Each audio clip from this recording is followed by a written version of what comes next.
Vry moin sanks en fut de puis calomon moinet moine de moinery. Rabelais. The Earl of Huntingdon, living in the vicinity of a royal forest, and passionately attached to the chase from his infancy, had long made as free with the king's deer as Lord Percy proposed to do with those of Lord Douglas in the memorable hunting of Cheviot. It is sufficiently well known how severe were the forest laws in those days, and with what jealousy the kings of England maintained this branch of their prerogative, but menaces and remonstrances were thrown away on the Earl, who declared that he would not thank St. Peter for admission into paradise, if he were obliged to leave his bow and hounds at the gate. King Henry II swore by St. Botolph to make him rue his sport, and, having caused him to be duly and formally accused, summoned him to London to answer the charge. The Earl, deeming himself safer among his own vassals than among King Henry's courtiers, took no notice of the mandate. King Henry sent a force to bring him, sixity armas, to court.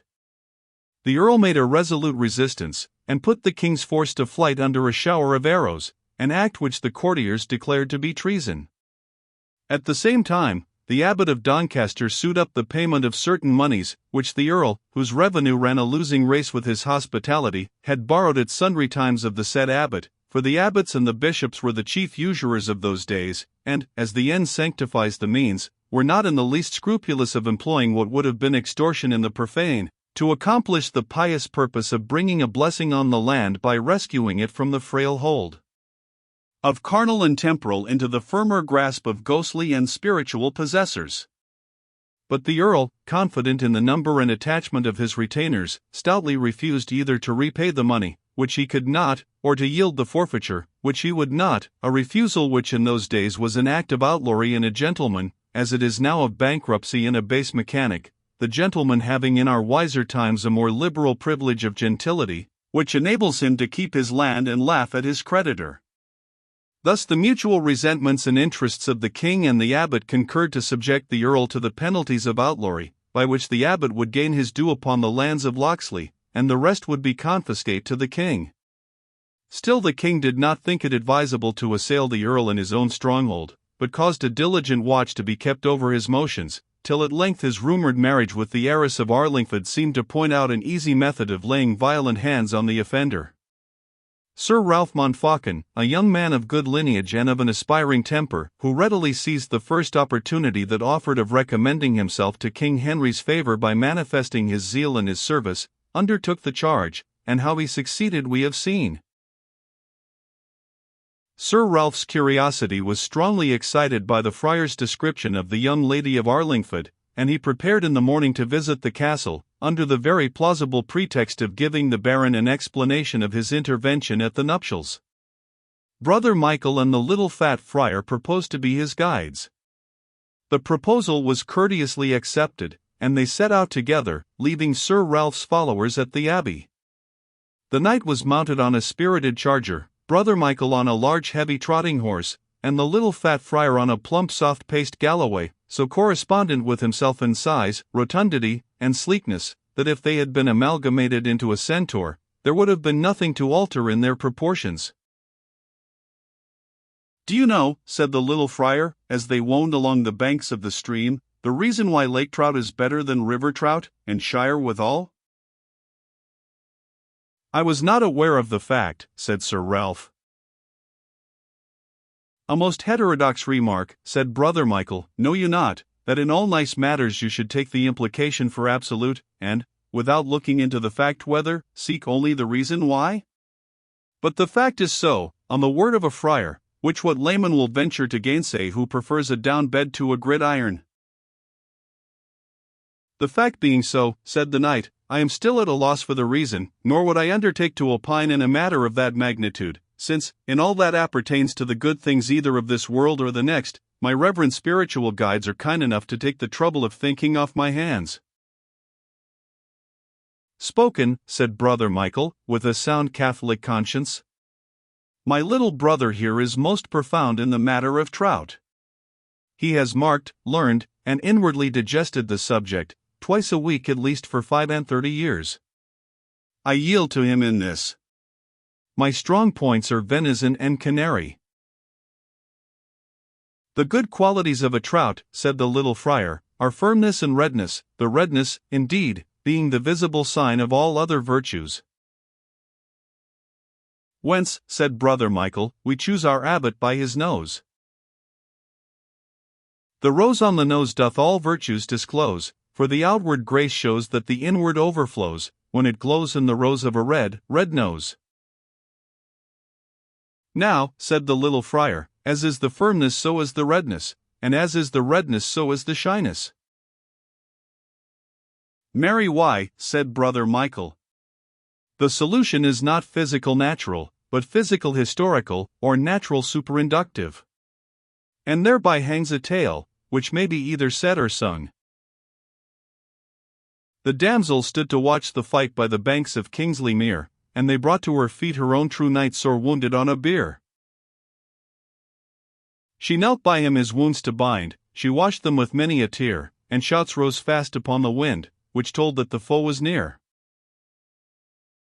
Oh! Let not, he said, while yet I live, the cruel foe me take, but with thy sweet lips a last kiss give, and cast me in the lake. Around his neck she wound her arms, and she kissed his lips so pale, and evermore the war's alarms came louder up the vale. She drew him to the lake's steep side, where the red heath fringed the shore, she plunged with him beneath the tide, and they were seen no more. Their true blood mingled in Kingsley Mere, that to mingle on earth was fain, and the trout that swims in that crystal clear is tinged with the crimson stain. Thus you see how good comes of evil, and how a holy friar may fare better on fast day for the violent death of two lovers 200 years ago. The inference is most consecutive, that wherever you catch a red-fleshed trout, love lies bleeding under the water, an occult quality, which can only act in the stationary waters of a lake, being neutralized by the rapid transition of those of a stream. And why is the trout shyer for that? Asked Sir Ralph. Do you not see, said Brother Michael? The virtues of both lovers diffuse themselves through the lake. The infusion of masculine valor makes the fish active and sanguineous, the infusion of maiden modesty makes him coy and hard to win, and you shall find through life, the fish which is most easily hooked is not the best worth dishing. But yonder are the towers of Arlingford. The little friar stopped. He seemed suddenly struck with an awful thought, which caused a momentary pallescence in his rosy complexion, and after a brief hesitation, he turned his galloway, and told his companions he should give them good day. Why, what is in the wind now, Brother Peter? Said Friar Michael. The Lady Matilda, said the little friar, can draw the long bow. She must bear no goodwill to Sir Ralph, and if she should espy him from her tower, she may testify her recognition with a clothyard shaft. She is not so infallible a markswoman, but that she might shoot at a crow and kill a pigeon. She might peradventure miss the knight, and hit me, who never did her any harm. Tut, tut, man, said Brother Michael, there is no such fear. Mass, said the little friar, but there is such a fear, and very strong too. You who have it not may keep your way, and I who have it shall take mine. I am not just now in the vein for being picked off at a long shot. And saying these words, he spurred up his four-footed better half, and galloped off as nimbly as if he had had an arrow singing behind him. Is this Lady Matilda, then, so very terrible a damsel? Said Sir Ralph to Brother Michael. By no means, said the friar. She is certainly a high spirit, but it is the wing of the eagle, without his beak or his claw. She is as gentle as magnanimous, but it is the gentleness of the summer wind, which, however lightly it wave the tuft of the pine, carries with it the intimation of a power, that, if roused to its extremity, could make it bend to the dust. From the warmth of your panegyric, ghostly father, said the knight, I should almost suspect you were in love with the damsel.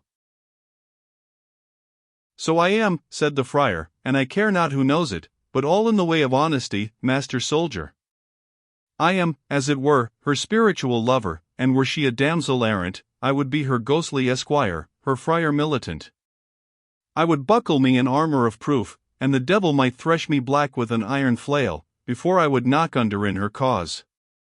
Though they be not yet one canonically, thanks to your soldiership, the Earl is her liege lord, and she is his liege lady.